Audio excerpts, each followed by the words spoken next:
You think you've played some weird games? Yeah? Well, I got your weird game right here.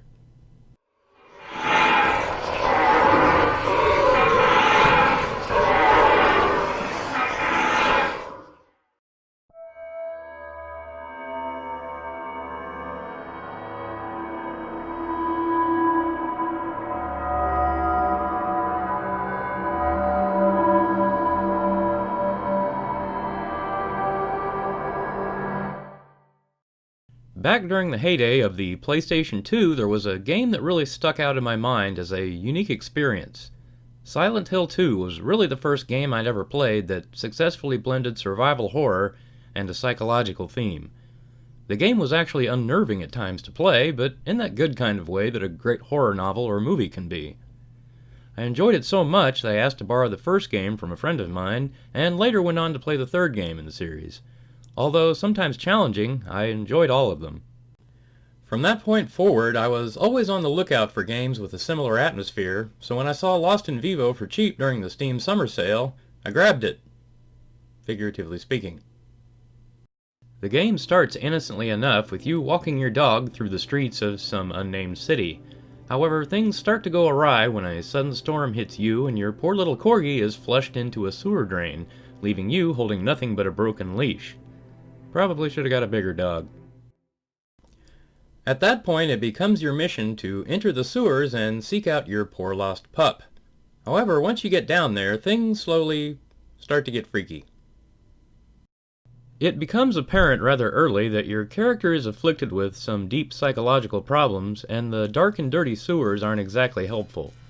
What should simply be a straightforward quest to retrieve a dog devolves into a nightmare of maze-like corridors, hallucinations, and life-threatening encounters. Personally, once confronted with faceless ghouls trying to rip mine off, I'd probably just get the hell out of there and consider buying a cat. Or maybe even do something really crazy, like call the police. However, I am aware that wouldn't exactly make for a very exciting game. So into the dark, inky depths you go. Stupid dog.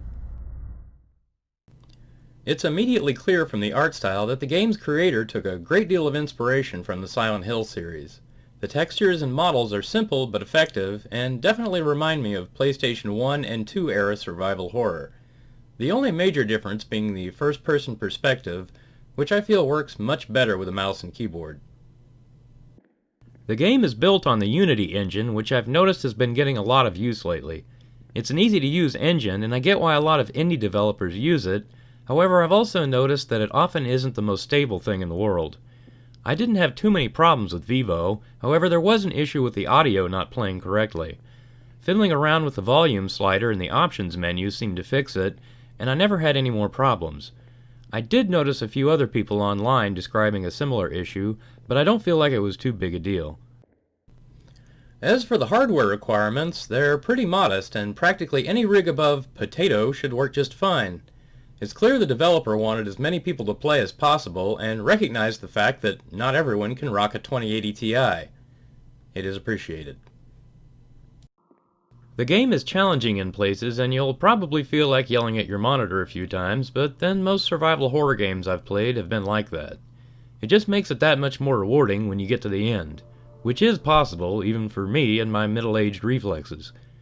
In conclusion, Lost in Vivo is weird, but good. Fortunately, I like weird good games and feel like it was well worth the sale price I paid for it. It's even worth full price, which I believe is currently about $12. And that's about it. As usual, if you enjoyed this review, feel free to give it a like, or maybe even consider subscribing. You can also leave a comment below if you have something you'd like to share. In closing, please take care, and of course, have fun. I'm your identity. I'm your crutch. You used to cling to me like a parasite. I know you better than anyone, and I know you're weak. You'll come right back.